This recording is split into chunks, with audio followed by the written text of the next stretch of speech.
is 490 BC.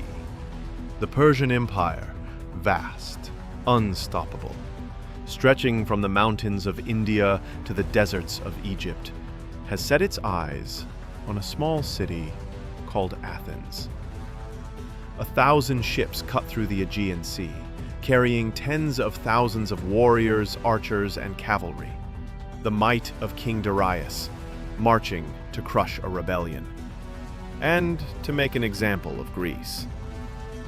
But on the other side of the sea, standing on the rocky hills of Attica, 10,000 men prepare to face them. Farmers, potters, citizens, not professional soldiers, outnumbered more than 2 to 1. Yet they stand, ready to defend everything they love.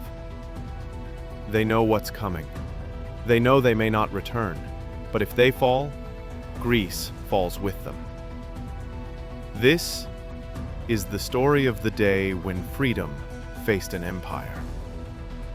Decades before the clash at Marathon, the Persian Empire had conquered nearly all the known world, from the Indus Valley to the edge of Europe. Under King Darius I, Persia ruled through fear, wealth, and sheer might. But on the western edge of his empire, one spark dared to defy him: the Ionian Revolt. A handful of Greek colonies under Persian rule rose up, and Athens helped them. To Darius, it was an insult he would never forget. He ordered a servant to whisper to him every day, "Master, remember the Athenians." So he sent his generals across the Aegean, first to conquer, then to punish. But the gods themselves seemed to favor the Greeks. Storms shattered part of the Persian fleet, yet Darius would not stop. He sent a second invasion.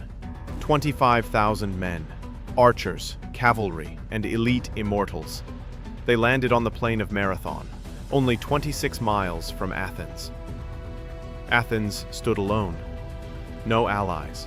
Sparta, their greatest hope, refused to march, bound by a sacred festival. But one man, General Miltiades, stepped forward. He told the Athenians, "If we wait, Athens will burn. We must fight them here, now, on this plain." And so, 10,000 men marched to meet an empire. The call to arms echoes through Athens. Farmers drop their plows. Blacksmiths lay down their hammers. Citizens become soldiers. 10,000 hoplites, heavy infantry armed with bronze and courage, march north. Alongside them, 1,000 warriors from the small city of Plataea, the only allies who answered Athens' call.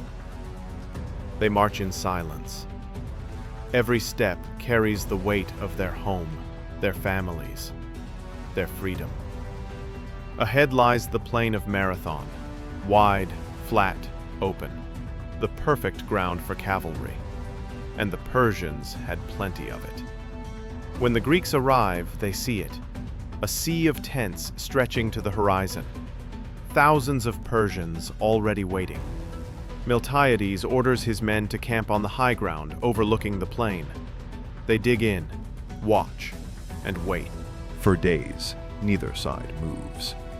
The Persians, confident, wait for the Greeks to surrender or scatter. The Greeks wait for the right moment.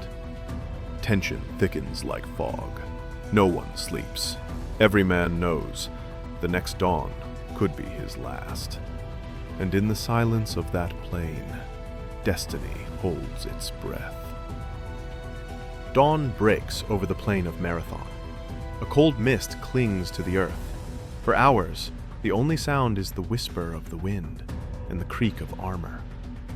Across the field, the Persian army stirs. Thousands of archers, cavalry ready, commanders shouting in foreign tongues. Their banners rise with the wind, vast, terrifying, unstoppable. Miltiades looks down the line. 10,000 faces stare back. Farmers, merchants, citizens. Today, soldiers of Athens. He knows the Persians outnumber them, He knows there will be no reinforcements, but he also knows hesitation means death. Then, the signal. The Greeks move. Shields lock, spears lower, and 10,000 men begin to run. No army had ever done this before, charging straight into the storm of Persian arrows. Each step is a heartbeat. Each heartbeat closer to destiny. The plain erupts. 10,000 Greeks surge forward, bronze flashing, dust rising, hearts pounding. The Persians stare in disbelief. No army charges the archers. No one rushes toward death. The first volley flies. Arrows rain down like a black storm, but the Greeks do not break. They run faster, closer, until the two worlds collide. In the center, the Persian line holds. Archers and infantry drive the Greeks back with sheer numbers. The center begins to bend, almost to break. But Miltiades had planned for this. He weakened his center on purpose, to lure the Persians in. Now, the Greek wings, stronger, heavier, crash in from both sides. The Persians are surrounded. Their ranks twist and collapse into panic. What began as an invasion becomes a massacre. Thousands fall where they stand. The mighty Persian cavalry has no room to charge, trapped, crushed against their own ships. In just a few brutal hours, the impossible happens. The Persians, broken. The Greeks, victorious. On that blood-soaked plain, 10,000 men defied an empire. The cost? 192 Greeks dead. The Persians, more than 6,000. But the battle is not over yet, because the Persians have one last move, and Athens itself still stands unguarded. Silence falls over the plain of Marathon. The battle is over. The Persians are in retreat. Smoke drifts across the field where bronze met empire. But as the victors count their dead, a new horror dawns. The Persian fleet is moving. The survivors are sailing south, toward Athens itself. The city is undefended. Every able man stands here, miles away. If the Persians reach Athens first, victory means nothing. There is only one option: run. Word spreads through the ranks. No one hesitates.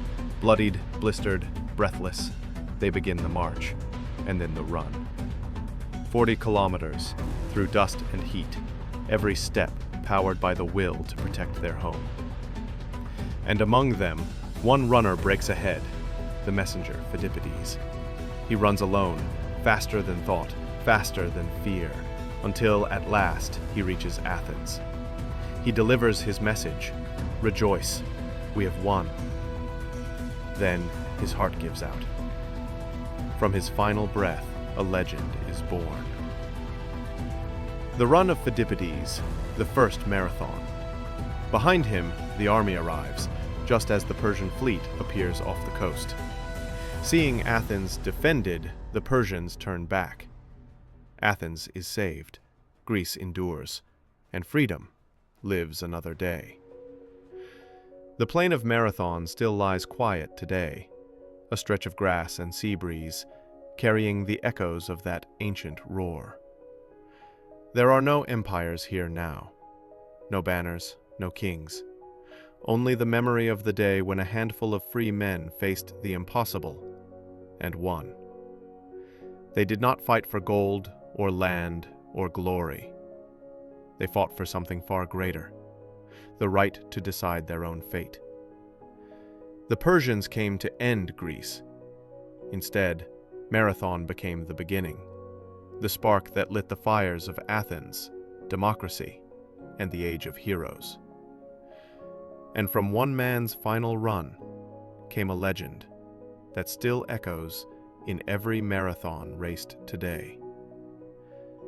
This was the day when courage met empire, when freedom took its first stand. This was the Battle of Marathon. Next, the Persians return, and at Thermopylae, 300 Spartans will make their stand. If you felt the heartbeat of Marathon, watch the video, The Battle of Thermopylae, that is already uploaded to our channel. Find the link in description. Subscribe, share, and keep history alive.